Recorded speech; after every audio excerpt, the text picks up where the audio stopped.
तो कहते हैं कि हिस्ट्री रिपीट्स इटसेल्फ, और जियोपॉलिटिक्स में भी एक रोमांचक बात आपको बताता हूं कि जो पैटर्न्स है ना हिस्ट्री के, वो रिपीट करते हैं। अब अगर वेनेजुला अमेरिका की ही मैं बात करूं, इस कॉन्फ्लिक्ट में जो कि 2025 में सुर्खियों में बनी रही है, यहां पे हम रिवाइवल देख रहे हैं किस चीज का? एक तो रिवाइवल देख रहे हैं कोल्ड वॉर का within Latin America. Then हम रिवाइवल देख रहे हैं अगेन एक तरह से Cuban missile crisis type situation बन रही है वेनेजुला में, जो 1961-62 में बनी थी क्यूबा में।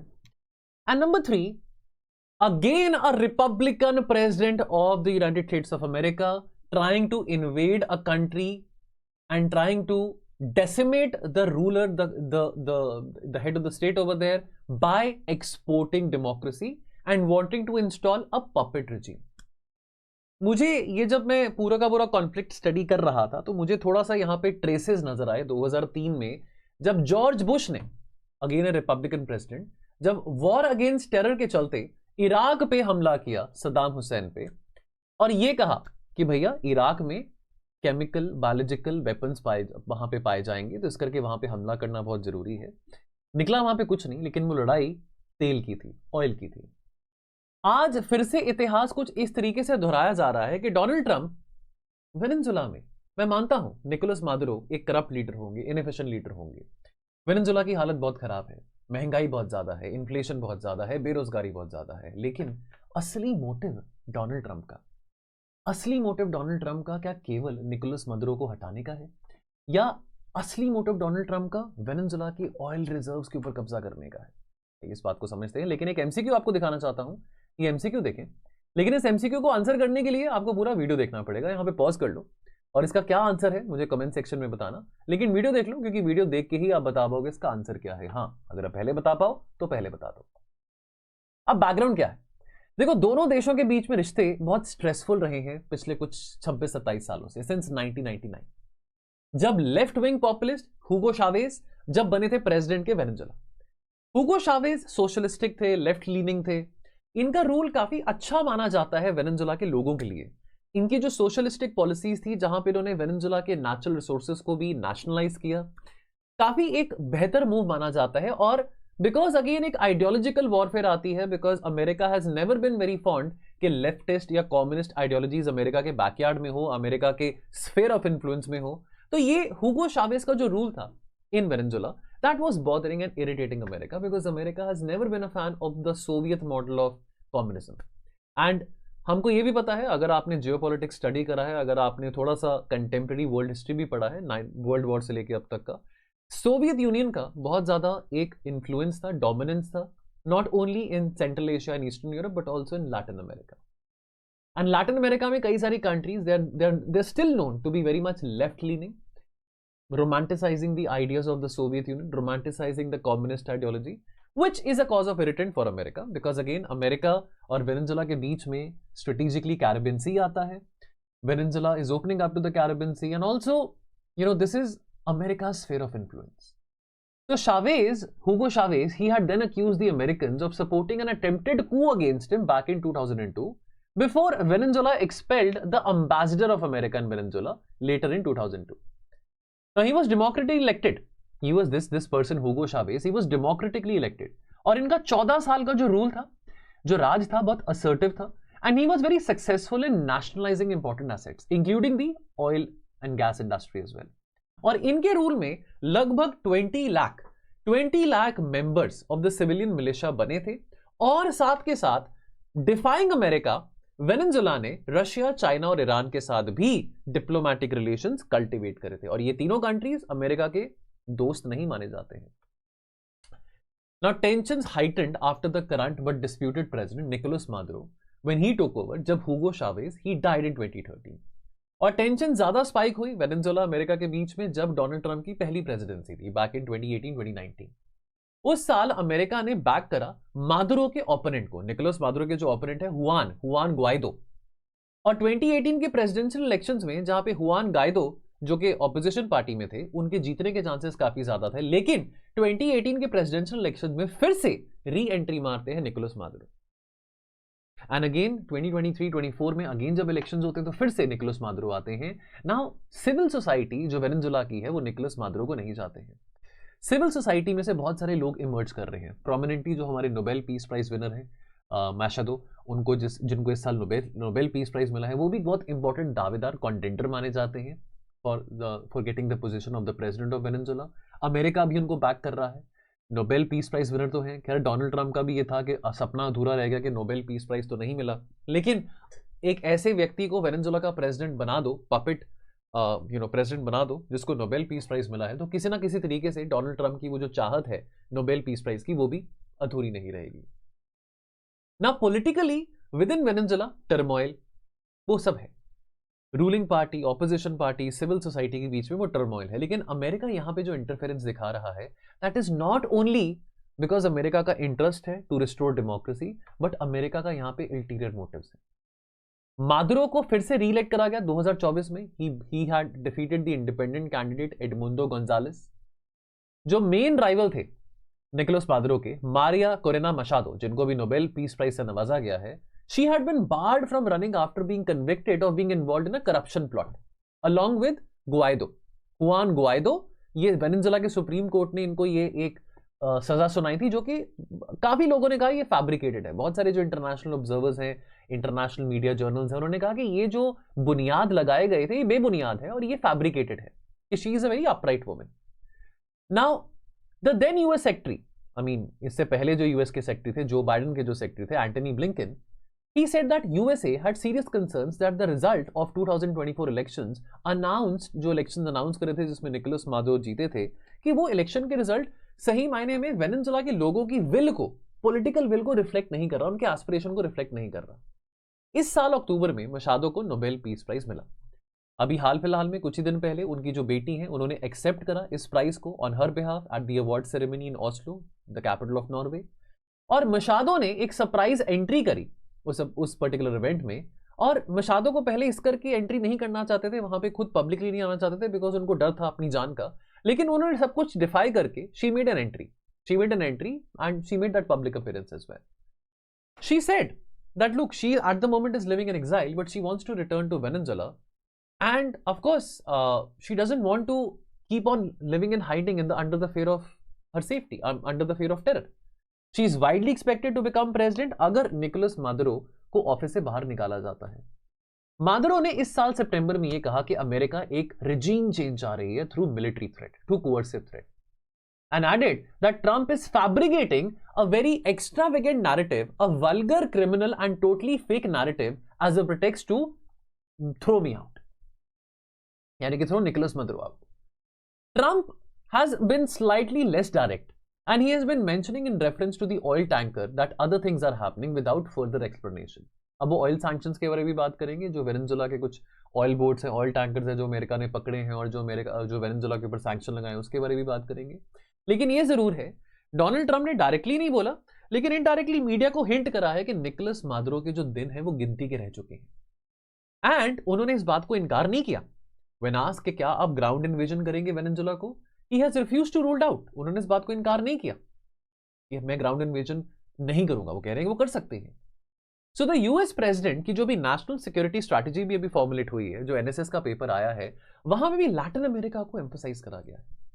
And in reference to the western hemisphere, ये वेस्टर्न हेमिस्फेयर ना अटलांटिक के जो इस पास, जो अटलांटिक ओशन के जो इस बगल में है, जहां पे यूएसए, कनाडा, यूरोप एंड आपका साउथ अमेरिका आ जाता है, वेस्टर्न हेमिस्फेयर।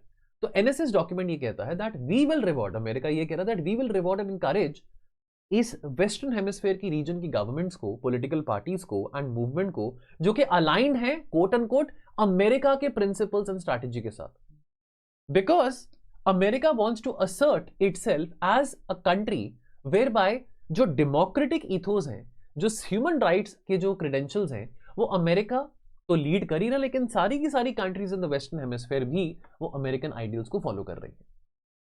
क्या वेनेजुएला अभी प्रेजेंटली सैंक्शनड है बाय अमेरिका? यस, ये सैंक्शन जो इंपोज करे गए वेनेजुएला के ऊपर, ये काफी एक्सटेंसिव है, and they have been since 2019 dispute.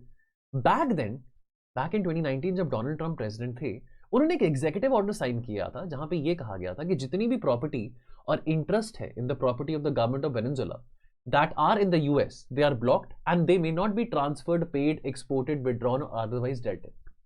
ये sanctions उसी तरह से बनाए गए थे जिस तरह से सैंक्शंस क्यूबा, ईरान या नॉर्थ कोरिया के ऊपर प्लेस करे जा चुके हैं।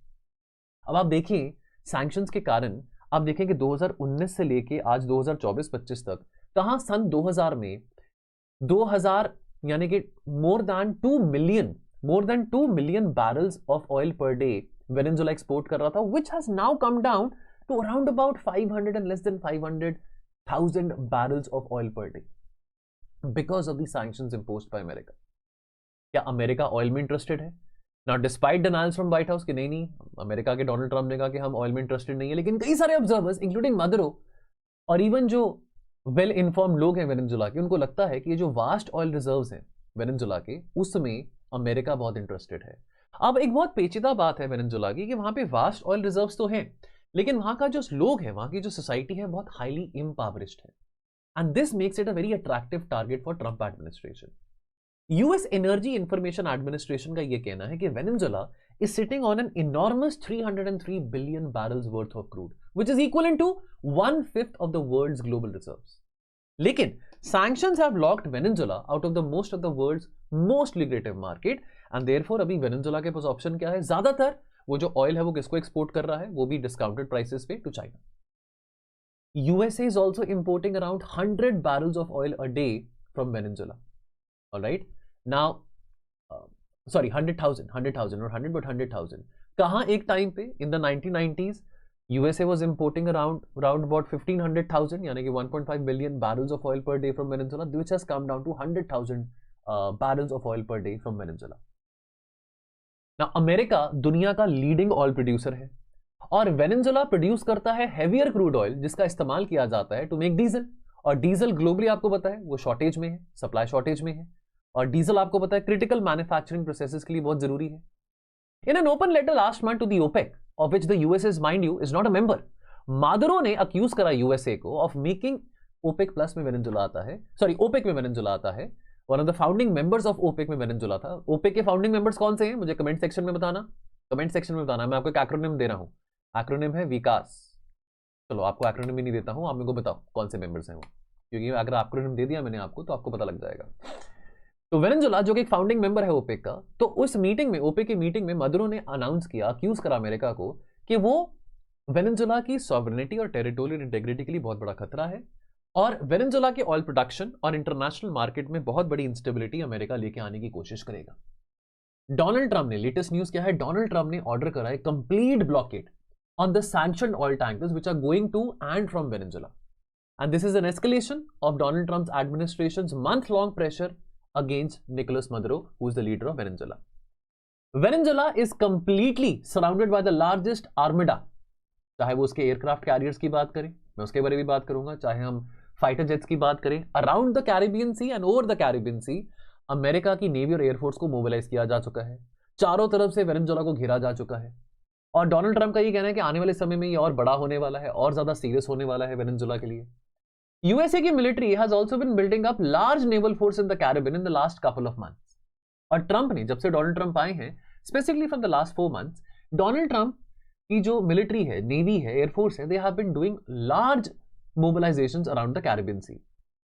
Since September this year, US military has been carrying out airstrikes on the boats in the Caribbean and the Eastern Pacific Ocean, many of them near Venezuela. मैं इसके बारे में बात करूंगा बिकॉज यहाँ पे एक एंगल आता है अमेरिका का। अमेरिका कह रहा है कि ये बोट्स के ऊपर जो अटैक किया जा रहा है, ये वो बोट्स हैं जहाँ पे जो लोग ड्रग स्मगल कर रहे हैं, इन बोट्स के जरिए वेनेजुएला से उस पार इन द कैरिबियन अमेरिका में ड्रग सप्लाई किए जा रहे हैं। तो ड्रग कार्टल्स हैं जिनको सपोर्ट दी जा रही है वेनेजुएला की आर्मी और पुलिस के द्वारा, और ये ड्रग सप्लाई कर रहे हैं। और अमेरिका का ये कहना है कि हम ये ड्रग कार्टल्स के लोगों को, ये जो ड्रग कार्टल चला रहे हैं, इन लोगों को हम ये छोटी छोटी बोट्स के जरिए अटैक कर रहे हैं, इन बोट्स पे अटैक कर रहे हैं, और इसी करके हम ये एयर स्ट्राइक्स लॉन्च कर रहे हैं। ट्रंप ने ये कहा है कि ये जो अटैक्स हैं, they are aimed at stopping drug trafficking to America. लेकिन वेनेजुएला कहता है कि वो ड्रग प्रोड्यूसर नहीं है, और जो कोकीन ट्रांजिट कर रहा है, कोकीन जो है वो ट्रांजिट कर रहा है थ्रू द कंट्री, और वो यूरोप में जा रहा है, अमेरिका में जा रहा है। कई लीगल एक्सपर्ट्स ये कहते हैं कि जो अटैक्स हैं वो इलीगल हैं, और मिलिट्री जो है वो ड्रग पेडलर्स को नहीं लेकिन सिविलियंस को मार रहे हैं। Behind the scenes Trump administration के जो ऑफिशियल्स हैं, they have also focused intently on Venezuela's oil reserves, जो कि लार्जेस्ट है दुनिया में। अंतरराष्ट्रीय कानून में एक ब्लॉकेड क्या करता है? एक ब्लॉकेड प्रिवेंट करता है जितनी भी वेसल्स हैं, जितने भी टैंकर्स हैं, ऑयल, जितने भी ये जो शिप्स हैं, वेसल्स हैं, वो ना तो एंटर कर सकते हैं ना तो पोर्ट को लीव कर सकते हैं of an enemy country during an armed conflict. लेकिन ट्रंप ने ये कहा, Trump added the qualifier of all sanctioned oil vessels which change the meaning. यानी कि सिर्फ सैंक्शनड ऑयल वेसल जो है, डोनाल्ड ट्रंप ये कह रहे हैं कि वो कि कैरिबियन रीजन में अमेरिका की नेवी ने और अमेरिका की जो एयरफोर्स है उन्होंने इतना ब्लॉकेड किया हुआ है कि वो डिटर्मिन्ड है कि not all vessels but only sanctioned oil vessels ना तो वेनेजुएला के पोर्ट से निकल पाएंगे ना वेनेजुएला के पोर्ट पे आ पाएंगे। Trump appeared to be threatening to enforce existing sanctions against some of the tankers exporting oil. अगर अमेरिकन नेवी इसको कंटिन्यू करती है to allow most vessels to freely enter and leave the Venezuelan ports, it is not a real blockade. After all, ये question पूछने वाला है कि America की नेवी अगर सिर्फ ऑयल टैंकर्स को, सिर्फ अगर oil sanctioned oil tankers, quote and quote sanctioned oil tankers को ही रोक रही है कि ना तो वो पोर्ट से बाहर निकल सकते हैं ना जा सकते हैं, सो व्हाट अबाउट वो ड्रग्स, वो बोट्स या वो वेसल्स जो कि ड्रग सप्लाई कर रहे हैं। यानी कि कहने का मतलब यह है कि ये तो बहाना है ड्रग ट्रैफिकिंग के अगेंस्ट फाइट का। डोनाल्ड ट्रंप शायद मे बी रोनाल्ड रेगन का टाइम रिवाइव करना चाहते हैं। अगर आपने पाब्लो एस्कोबार वाला नार्कोस देखा है, नार्कोस एस्कोबार, नार्कोस कोलंबिया, तो आपको याद होगा कि रोनाल्ड रेगन ने भी लड़ाई लड़ी थी अगेंस्ट कोलंबिया। क्या हुआ उसका हाल, कोलंबिया का हशर क्या हुआ, आज तक कोलंबिया सफर कर रहा है। तो some kind of a meddling और some kind of an interference by America under the garb of fight against drugs, is it really a fight against drugs? और परहैप्स यहाँ पे टैक्टिकली अमेरिका की जो आर्मी है, अमेरिका की जो navy है, वो टैक्टिकली हेल्प कर रही है ड्रग ट्रैफिकर्स की, कि ड्रग ट्रैफिकर्स और अमेरिकन एजेंसीज के बीच में एक अलायंस बन रहा है कि भाई हम दोनों मिलके इकट्ठे होकर सिर्फ निकोलस मादुरो को किस तरह से यहां से हटाते हैं, बाद में देखेंगे हम दोनों एक दूसरे के साथ कैसे निपटना है। American oil companies, they had been prominent players in the industry for decades before Venezuela nationalized all its assets. मैं 2002, 1999-2002 के पीरियड की बात कर रहा हूँ। Exxon Mobil, Shell, Gulf Oil, they lost a lot of money जब Venezuela ने अपने ऑयल रिजर्व्स को नेशनलाइज किया। Until then, जब तक नेशनलाइज नहीं किया था, foreign companies accounted for 70% of the oil production in Venezuela.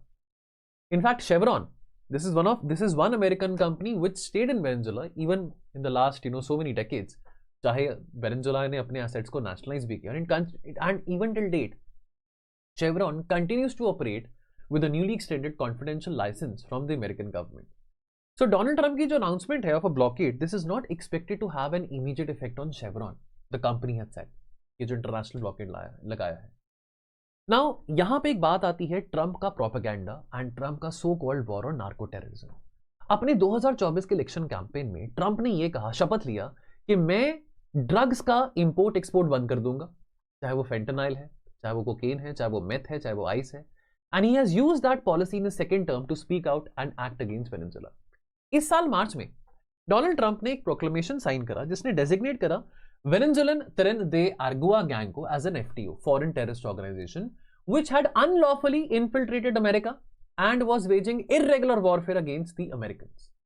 Trump administration ने ये भी कहा कि निकोलस मादुरो, जो कि लीडर है of this drug trafficking gang, Cartel de los Solos, और ये कहा कि ये जो Cartel de los Sols है, ये जो ड्रग ट्रैफिकिंग गैंग है, ऑर्गेनाइज क्राइम ऑपरेट कर रहे हैं, इसको फंडिंग निकोलस मादुरो भी दे रहा है और इसको फंडिंग वेनेजुएला के टॉप मिलिट्री और पुलिस ऑफिशियल्स भी दे रहे हैं। एंड देयरफॉर इसको अगेन इलीगल डिक्लेयर करके ये कहा है कि इलीगल तरीके से नारकोटिक्स का स्मगलिंग करवा के मादुरो क्या करना चाह रहा है, अमेरिका को डिस्ट्रॉय करना चाह रहा है, अमेरिका में फ्लड लेके आना चाह रहा है ड्रग्स का। मैं ये कहता हूं कि डिमांड होगी अमेरिका में तभी करके ड्रग्स वहां पे आ रहे हैं ना। हम यहाँ पे पंजाब में लोगों ने ड्रग्स से सफर किया, पंजाब में बॉर्डर एरियाज में जाके देखें, वहां पे लोगों के घर बर्बाद हो गए, फैमिलीज बर्बाद होगी। नशा आ रहा था, मैं कहता हूँ नशा आ रहा है, आपकी मर्जी ना कि आपने नशा लेना है कि नहीं लेना है। आप नशा लेना चाह रहे हो, डिमांड है तभी करके सप्लाई हो रही है। डिमांड पे कंट्रोल करो ना, सप्लाई पे तो कंट्रोल करना ही है, सप्लाई साइड को तो कट करना ही है, लेकिन डिमांड पे कंट्रोल करना वो तो एक सामाजिक बिहेवियर की बात आती है ना। Mr. Maduro has always denied any involvement in a crime. Mr. Maduro has said that no, I'm not involved in any kind of drug trafficking, cocaine trafficking, and etc. कि हमारे यहाँ पे तो ड्रग प्रोड्यूस ही नहीं होता। In fact हमारी country का इस्तेमाल किया जा रहा है as a transit point to smuggle cocaine all the way up to the Caribbean, all the way up to Dominica Republic, your West Indies, all the way up to Europe, and also all the way up to Africa, and also ऊपर जाके to America and Canada. August this year, the US State Department doubled the reward for information that led to Mr. Maduro's arrest. Mr. Maduro के नाम पे $50 million का एक reward डाला हुआ है, अरेस्ट, एक सर्च रिवॉर्ड डाला हुआ है कि अगर आप इनको पकड़ के लेके आओगे तो आपको $50 मिलियन मिलेंगे। इतना आसान है उनको पकड़ना। और ये कहा है कि वो मल्टीनेशनल ड्रग कार्टल चला रहे हैं, वेनेजुला के गैंग्स को प्रमोट कर रहे हैं। मैं कहता हूँ कि होगा, ये बात बिल्कुल सही होगी, गलत नहीं है कि वो कर रहे होंगे, बिल्कुल कर रहे होंगे। निकोलस मादुरो की ज्यादा क्रेडिबिलिटी नहीं है वेनेजुला के सोसाइटी में, वेनेजुला की पॉपुलेशन में। Now are the United States military air strikes on Venezuela imminent? Well, हो रही है। ट्रंप ने ये कहा that he wants to tackle the country's illegal drug trade which has killed so many Americans. President ने ये भी कहा कि उसकी एडमिनिस्ट्रेशन के जो रीसेंट एयर स्ट्राइक्स थे on the alleged drug boats which has killed dozens, they were aimed at deterring, at stopping, eight preventing the infiltration of the Venezuelan traffickers in America. Trump ने ये भी कहा that he is targeting human traffickers over there. अब यहाँ पे map देखते हैं, map में यहाँ पे देखें, यहाँ पे कंफर्म लोकेशंस हैं of the US military ships. यहाँ पे देख सकते हैं, जैसे फॉर एग्जांपल ये जो पॉइंट्स हैं द कैरिबियन सी, जो कि रेड से यहाँ पे नोटेड है, यहाँ पे अमेरिका की जो सबमरीन्स हैं, अमेरिका की शिप्स हैं, एयरक्राफ्ट कैरियर्स हैं, वो स्टेशनड हैं। सबसे बड़ा दुनिया का सबसे largest worship USS Gerald R Ford, कोई मजाक की बात नहीं है। अमेरिका ने अपने सबसे बड़ा वॉरशिप, सबसे बड़ा एयरक्राफ्ट कैरियर भी यहाँ पे स्टेशन कराया गया है। And this is much more larger and much more इसकी अगर हाइट की बात करें, much more longer than even the Eiffel tower. US military aircraft की बात हम करें, देखिए यहाँ पे अराउंड द कैरिबियन सी कितने सारे अमेरिका ने अपने फाइटर एयरक्राफ्ट को भी मोबिलाइज किया हुआ है। मैप को देखो, यहाँ पे ध्यान से देखो, वेनेजुला की strategic location is opening up to the Caribbean Sea. ये आपका पूरा अटलांटिक ओशन है। तो स्ट्रेटेजिकली वेनेजुला पे कितने इंपॉर्टेंट पोर्ट्स हैं। और डोनाल्ड ट्रंप की ये कोशिश है कि वेनेजुला और China, because China is emerging as a very very dominant player. देखो, commercially, economically China is a very dominant player in South America. Security wise अगर हम वेपन्स की बात करें तो Russia is a very dominant player in South America. और Venezuela का दोनों के साथ रिलेशन बहुत अच्छा है। और डोनाल्ड ट्रंप की कोशिश है कि ये जो वेनेजुला और चाइना का नजदीकी रिलेशन है, इसको कट डाउन करना है, बिकॉज साउथ अमेरिका में चाइना का फुटप्रिंट बहुत बढ़ चुका है। Now, since early September, American forces they have carried out more than 20 separate strikes in international waters, both in the Caribbean and in the Eastern Pacific. American officials reported 8 people were killed, and at least, in the latest strikes, जो कि 15 दिसंबर, just a couple of days back हुए थे. In total, at least 94 to 95 people have been killed, according to a statement by the American officials. American forces they have not released the identities of the people जो कि मारे गए हैं, लेकिन officials का ये कहना है कि ये सारे के सारे नार्को टेररिस्ट थे। And investigation from the Associated Press reported कि several Venezuelan nationals जो कि मारे गए हैं, they were low-level traffickers, they were low-level drug peddlers, because वहाँ पे बेरोजगारी बहुत है, वहाँ पे इन्फ्लेशन की प्रॉब्लम बहुत है, and because of poverty and because of hunger, they started doing this drug peddling business. छोटा मोटा वो क्राइम करते थे, ज्यादा बड़ा कोई इतने बड़े कंसाइनमेंट को नहीं वो लेके जा रहे थे, लेकिन जो बड़े बड़े ऑर्गेनाइज गैंग्स चला रहे हैं, जो बड़े बड़े ड्रग कार्टल्स चला रहे हैं, वो अभी भी महफूज हैं, बचे हुए हैं। क्या अमेरिका जानबूझ के उनको बचा रहा है? क्या अमेरिका उनका यूज कर रहा है ताकि निकोलस मादुरो का तख्ता पलट करके बाद में उनमें से किसी एक को बिठाया जाए? क्या मशादो, जिनको नोबेल पीस प्राइज मिला है, अगर वो आने वाले टाइम में प्रेसिडेंट बनने वाले हैं वेनेजुला के, क्या वो इस बात को देख रही है क्या? या फिर वेनेजुला में भी फिर से repeat of what is happening in Myanmar वो होगा कि वहां पे डेमोक्रेसी आएगी, फ्रेजाइल डेमोक्रेसी आएगी, बाद में फिर वहां की आर्मी ओवरटेक कर लेगी? तो देयरफॉर इस नेक्सस को समझना जरूरी है। जो बड़े बड़े ड्रग कार्टल्स हैं उनको नहीं मारा जा रहा, छोटे छोटे ड्रग पेडलर्स को डोनाल्ड ट्रंप एयर स्ट्राइक के जरिए मार रहा है।